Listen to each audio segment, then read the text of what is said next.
Hello everyone. Mutual fund के इस series में हम लोग बात करेंगे 3 लार्ज कैप फंड्स के बारे में जो कि हाई रिटर्न के हिसाब से फ़िलहाल हमें देखने को मिल रहे हैं।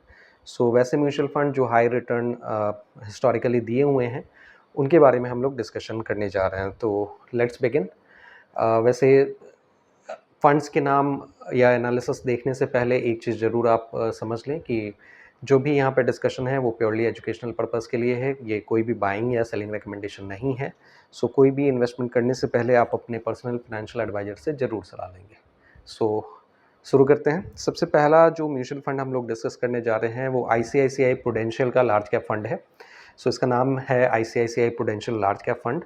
इसके एक यूनिट की कीमत अगर आप देखेंगे तो ये 119 रुपीज़ 79 पैसे आपको देखने को मिलेगा।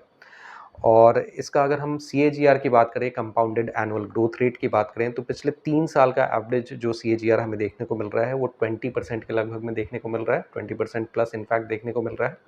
और 5 साल का एवरेज सीएजीआर अगर हम लोग देखें तो 22.36% देखने को मिल रहा है। लार्ज कैप कैटेगरी के अंदर में मोर देन 20% के रिटर्न, एक तरह से उन्होंने निफ्टी के रिटर्न को बीट किया है। निफ्टी जैसे हम लोग देखते हैं कि वो टॉप 50 जो लार्ज कैप के हिसाब से जो टॉप 50 कंपनीज हैं उनका एक कलेक्शन होता है, बास्केट होता है। तो निफ्टी 50 के जो एवरेज रिटर्न हम लोग नॉर्मली देखते हैं वो 12-13% के आसपास में देखते हैं, और उसके रिस्पेक्ट में इसने काफ़ी अच्छा परफॉर्मेंस दिया हुआ है। एटलीस्ट जो हिस्टोरिकल रिटर्न है वो तो यही सजेस्ट कर रहे हैं। हालांकि हिस्टोरिकल रिटर्न जो होता है वो कोई फ्यूचर रिटर्न की गारंटी नहीं होता है, तो ये चीज़ भी ज़रूर आप ध्यान में रखिएगा। इसमें एग्जिट लोड की अगर हम लोग बात करें तो एग्जिट लोड 1% आपको देखने को मिलेगा, और ये नॉर्मली एप्लीकेबल होता है जो भी आपका उस दिन का एनएवी होता है, उस जिस दिन आप रिडीम कर रहे हैं उस पे 1% के हिसाब से ये पेनाल्टी के तौर पे एक तरह से आप समझिए कि लगाया जाता है। क्योंकि म्यूचुअल फंड के लिए ये कंसिडर किया जाता है कि mutual fund as an instrument, ये जब आप बहुत लंबे समय तक के लिए होल्ड करते हैं तो फिर इसके कंपाउंडिंग वगैरह का बेनिफिट आप ले पाते हैं। तो एक शॉर्ट ड्यूरेशन से पहले या एक सर्टेन ड्यूरेशन से पहले अगर आप इसको विड्रॉ करते हैं तो बहुत सारे जो फंड हाउसेस होते हैं या म्यूचुअल फंड हाउस होते हैं वो क्या करते हैं कि एक पेनाल्टी लगाते हैं ताकि शॉर्ट टर्म जो इन्वेस्टमेंट हो उसको डिस्करेज किया जा सके और लॉन्ग टर्म के हिसाब से लोग बने रहें ताकि उनके कैपिटल पे ठीक ठाक कंपाउंडिंग का बेनिफिट लिया जा सके। तो ये सारा सिनेरियो होता है।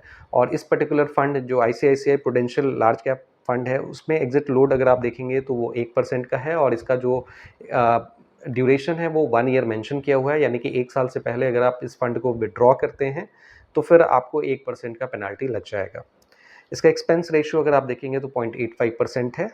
और एक्सपेंस रेशियो जैसा कि हमने पहले भी डिस्कस किया हुआ है कि एक्सपेंस रेशियो जो एनुअल मेंटेनेंस होता है किसी भी फंड हाउस को मैनेज करने के लिए, उसके एम्प्लॉय कॉस्ट हो गए हैं, एडवर्टीजमेंट कॉस्ट हो गए हैं, उसको चलाने के लिए कंपनी के जो भी इंफ्रास्ट्रक्चर से रिलेटेड कॉस्ट हो गए, वो सारी चीज़ें जो हैं एक्सपेंस रेशियो में आता है, जो कि इन्वेस्टर्स पे डिस्ट्रीब्यूट किया जाता है, और ये जो वैल्यू है ये 0.85% है।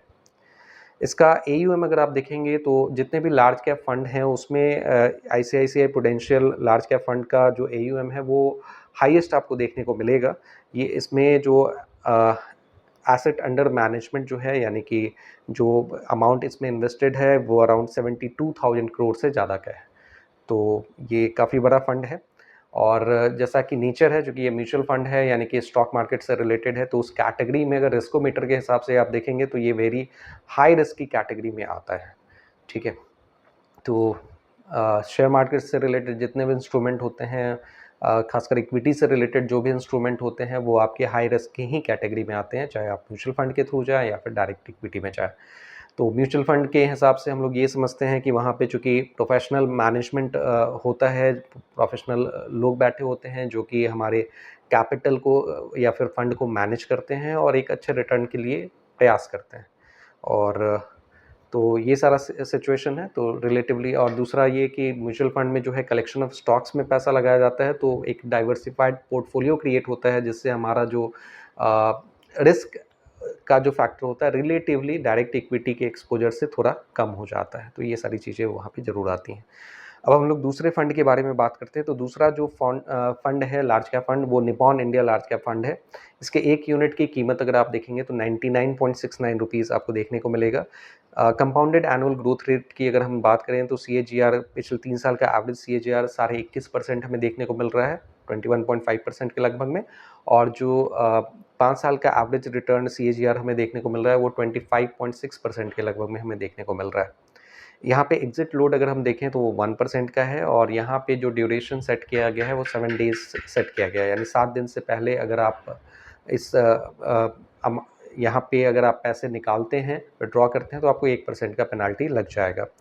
एक्सपेंस रेशियो की बात करें तो एक्सपेंस रेशियो यहाँ पे 0.65% आपको देखने को मिलेगा। यहाँ पे AUM जो है वो 43,000 करोड़ के लगभग में है, 43,000 करोड़ के आसपास में आपको देखने को मिलेगा। अगेन रिस्क कैटेगरी में अगर आप देखेंगे रिस्कोमीटर के हिसाब से तो ये हाई रिस्क की कैटेगरी में आपको ये म्यूचुअल फंड दिखेगा। तीसरा जो mutual fund large cap category में हम लोग डिस्कस करने जा रहे हैं वो HDFC लार्ज कैप फंड है। अगेन इसके 1 यूनिट की कीमत अगर आप देखेंगे तो 1220 रुपये 63 पैसे है, 1220 रुपीज़ 63 पैसे आपको देखने को मिलेगा। यहाँ पे CAGR की अगर आप बात करेंगे तो 3 साल का एवरेज CAGR जो है वो 18.5% के लगभग में आपको देखने को मिल रहा है और जो 5 साल का एवरेज CAGR आपको देखने को मिल रहा है वो अराउंड 22% के लगभग में देखने को मिलेगा।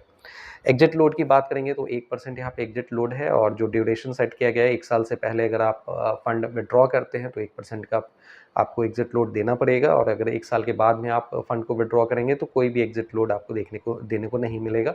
एक्सपेंस रेशियो की जहाँ तक बात है तो एक्सपेंस रेशियो यहाँ पे 0.99% है। अगेन बाकी जितने भी फंड हमने डिस्कस किए उसमें ये हाईएस्ट है in fact HDFC large cap fund का जो एक्सपेंस रेशियो है।